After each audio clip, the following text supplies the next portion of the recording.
Assalamualaikum warahmatullahi wabarakatuh. Apa kabar para siswa kami semua, saudara-saudara sekalian? Jumpa lagi dengan saya. Pada video kali ini kita akan membahas materi bentuk stratifikasi sosial. Materi ini merupakan lanjutan dari materi sebelumnya, yaitu stratifikasi sosial. Adapun kompetensi dasarnya adalah mendeskripsikan bentuk-bentuk struktur sosial dalam fenomena kehidupan masyarakat. Untuk lebih jelas, simak video berikut ini. Dan jangan lupa tekan tombol like dan subscribe-nya. Terima kasih.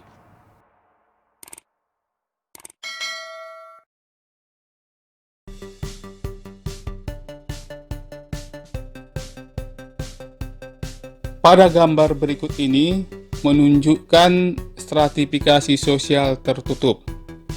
Stratifikasi sosial tertutup adalah sistem pelapisan sosial yang membatasi kemungkinan seseorang untuk pindah dari satu lapisan ke lapisan yang lain, baik lapisan atas ataupun lapisan bawah. Di dalam sistem pelapisan tersebut, satu-satunya jalan untuk masuk menjadi anggota atau warga suatu pelapisan tertentu hanyalah melalui kelahiran. Stratifikasi sosial tertutup ini bisa ditemui pada masyarakat India yang masih menganut sistem kasta. Jadi maksudnya dalam pelapisan sosial tertutup ini, seseorang itu mendapatkan status itu melalui kelahiran. Jika orang tuanya memiliki kasta Brahmana, maka anak yang dilahirkannya akan memiliki kasta Brahmana. Sebaliknya, jika orang tuanya memiliki kasta Sudra, maka anaknya akan memiliki kasta Sudra selamanya. Jadi seseorang itu sulit untuk berpindah status, sulit untuk menaikkan derajat. Seperti ini adalah pelapisan sosial tertutup, terutama dalam sistem kasta.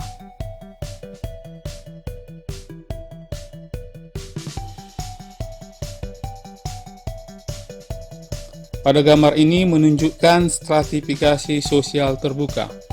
Pada sistem pelapisan sosial terbuka, setiap anggota masyarakat mempunyai kesempatan untuk naik ke lapisan sosial yang lebih tinggi karena kemampuan ataupun kecakapan yang dimilikinya. Sebaliknya, setiap anggota masyarakat bisa juga turun ke lapisan yang lebih rendah bagi mereka yang tidak cakap atau tidak beruntung. Jadi, stratifikasi sosial terbuka ini jelas akan memberikan kesempatan kepada seseorang untuk menaikkan statusnya dengan kecakapan atau keahlian yang dimilikinya. Misalnya dalam persaingan, dia memenangkan persaingan itu, maka dia akan mendapat penghargaan. Penghargaan ini bisa menaikkan statusnya. Dan sebaliknya, jika seseorang itu misalnya kurang cakap atau melakukan kecurangan dalam pekerjaan, bisa saja jabatan yang dimilikinya akan turun ke kelas yang bawah. Seperti ini dalam pelapisan sosial terbuka.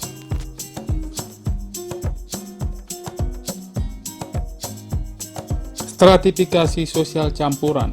Pada gambar ini menunjukkan stratifikasi sosial campuran. Maksudnya, stratifikasi sosial campuran ini adalah perpaduan antara stratifikasi sosial tertutup dan terbuka. Untuk berpindah lapisan sosial, individu harus pindah ke daerah yang pelapisan sosialnya bersifat terbuka. Sebagai contoh, bila seseorang memiliki anggota kasta Sudra, tapi dia tetap bertahan di masyarakat yang menganut sistem kasta, maka ia akan sulit atau tidak akan pernah bisa memperoleh kedudukan terhormat. Oleh sebab itu, satu-satunya cara untuk mengubah statusnya adalah dengan pindah ke masyarakat lain yang tidak mengenal kasta.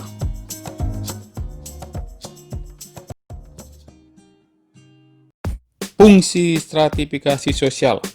Menurut Surjono Sukanto, stratifikasi sosial dapat membantu memecahkan berbagai masalah sosial yang dihadapi masyarakat dengan menempatkan individu pada posisi-posisi yang tersedia dalam struktur sosial dan mendorongnya agar melaksanakan kewajiban sesuai dengan kedudukan dan peranannya. Secara lebih terperinci, fungsi stratifikasi sosial adalah sebagai berikut. Yang pertama, distribusi hak-hak istimewa yang objektif. seperti menentukan penghasilan, tingkat kekayaan, dan wewenang.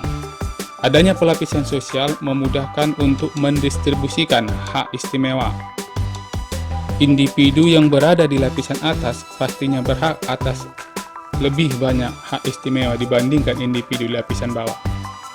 Yang kedua, menentukan lambang-lambang atau simbol, status atau kedudukan. Adanya lambang-lambang tertentu yang sengaja digunakan sebagai penunjuk suatu kedudukan. Benda-benda seperti mobil mewah, jam tangan berlapis emas, dan kemeja sutra, ataupun hobi tertentu seperti menyelam atau bermain golf, jelas diperuntukkan sebagai lambang dari kelas atas. Terus yang berikutnya adalah menggambarkan tingkat mudah sukarnya bertukar kedudukan dengan melihat bentuk stratifikasi yang berlaku, baik tertutup, terbuka, atau campuran. Individu dapat memperoleh gambaran tentang kemungkinan untuk pindah lapisan atau hal-hal yang harus dilakukan untuk meningkatkan kedudukan. Dan yang terakhir, fungsi pelapisan sosial ini adalah sebagai alat penguat solidaritas di antara individu-individu atau kelompok yang menduduki lapisan sosial yang sama dalam masyarakat. Ini bisa terbentuk karena adanya perasaan senasib, sepenanggungan, atau tujuan bersama.